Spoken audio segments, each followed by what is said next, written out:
اللہ تعالیٰ قرآن مجید میں انسانیت کے نام، مسلمانوں کے نام ایک عظیم پیغام دیتا ہے جس میں انسانیت کی بقا ہے، حسن و جمال ہے زندگی کا۔ اللہ تعالیٰ ارشاد فرماتا ہے قرآن مجید میں، اعوذ باللہ من الشیطان الرجیم، یا ایھا الذین آمنوا اجتنبوا کثیرا من الظن ان بعض الظن اثم۔ یعنی اللہ تعالیٰ ارشاد فرماتا ہے کہ اے ایمان والو، بہت زیادہ گمان نہ کرو، کیونکہ بعض گمان یہ گناہ ہے۔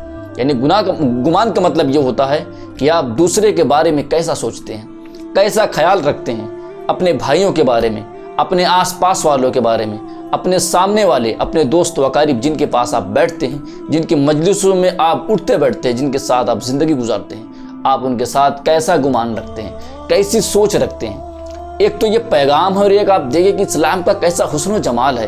اس نے گمان، برا گمان، زیادہ گمان کرنے سے بھی روک دیا کہ اگر زیادہ سوچو گے، دوسروں کے بارے کے ٹوہ میں زیادہ پڑو گے تو برائی کی طرف چلے جاؤ گے۔ اسلام نے آپ کو گمان سے کہ زیادہ گمان کرو گے تو گناہ میں پڑ جاؤ گے۔ لیکن ہمارے حالات کیا ہیں کہ ہم نے اپنے دماغ میں جیسے بدگمانی کا کوئی پودا لگا دیا ہے کہ ہم سوچتے ہی ہیں برا، ہم کسی کے تعلق سے اچھا سوچنا ہی نہیں چاہتے ہیں۔ معاشرے میں بہت کم ایسے لوگ ہیں جو کسی کے لیے اچھا سوچتے ہیں۔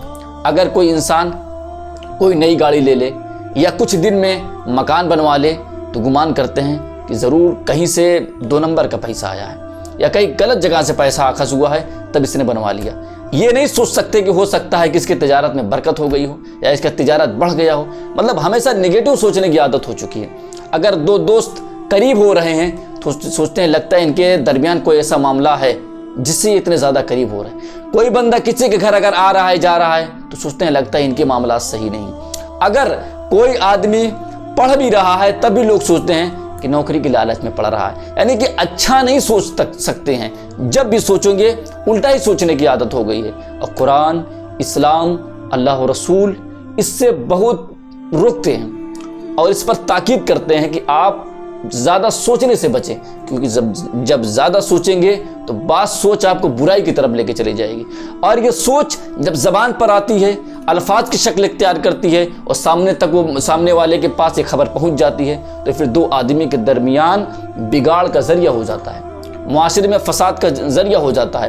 گمان کے ذریعے نہ جانے کتنی دوستیاں ٹوٹ گئیں، برے گمان کے ذریعے نہ جانے کتنے رشتے ٹوٹ گئے، گمان کے ذریعے نہ جانے کتنے ماں بیٹے ماں سے الگ ہو گئے، بدگمانی کے ذریعے نہ جانے کتنے شوہر بیوی کے درمیان طلاق ہو گئی، بدگمانی کے ذریعے نہ جانے کتنوں کو نوکریوں سے نکال دیا گیا، بدگمانیوں کے ذریعے سے نہ جانے کتنے عزیز، کتنے اقارب ایک دوسرے سے دور ہو گئے۔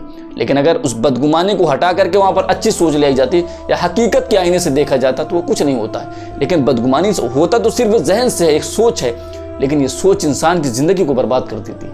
لیکن اسلام اس سے بھی روکتا ہے، اور بدگمانی کی وبا تو ایسی پھیلی ہے، قدم قدم پر لوگ ایک دوسرے کے لیے بدگمانی کر رہے ہیں۔ اگر کوئی آدمی موبائل سے زیادہ دیر تک بات کرتا ہے پھر بھی اس کے دل و دماغ میں اس کے خلاف بدگمانی کا دھبا لگ جاتا ہے۔ اگر کوئی آدمی چاہے کام ہی سے رات میں دیر تک آن لائن ہے، دیر تک واٹس ایپ پر ہے، تو ایک آدمی جو اپنے بستر پہ بیٹھا ہوا لیٹا ہوا اس کو آن لائن دیکھ لیا تو اس کے اندر بھی بدگمانی آ جاتی ہے۔ یہ وہ چیزیں ہیں جو انسان کے اعمال کو تباہ کر دیتی ہیں، برباد کر دیتی ہیں۔ لیکن اگر اسی کے تعلق سے ہم ایک اچھی سوچ رکھ لیں، اسی کو اگر ہم پوزیٹو دیکھیں تو اس کے تعلق سے ہمارے دل میں نفرت بھی پیدا نہیں ہوگی اور اللہ سے ہمیں اجر بھی مل جائے گا۔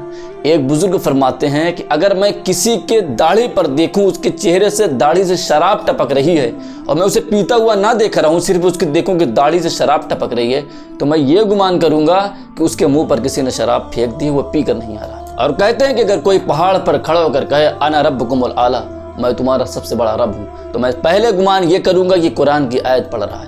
یعنی بزرگان دین کا یہ طریقہ رہا ہے کہ جہاں تک ہو سکا بندے کے تعلق سے، انسانوں کے تعلق سے اچھی سوچ رکھنے پر ترجیح دی، اچھی سوچ رکھنے کا پیغام دیا ہے۔ کیونکہ جب 2 آدمی کے درمیان بگاڑ پیدا ہونے کا سب سے پہلا سبب، سب سے پہلی سیڑھی بدگمانی اور بدخیالی ہے۔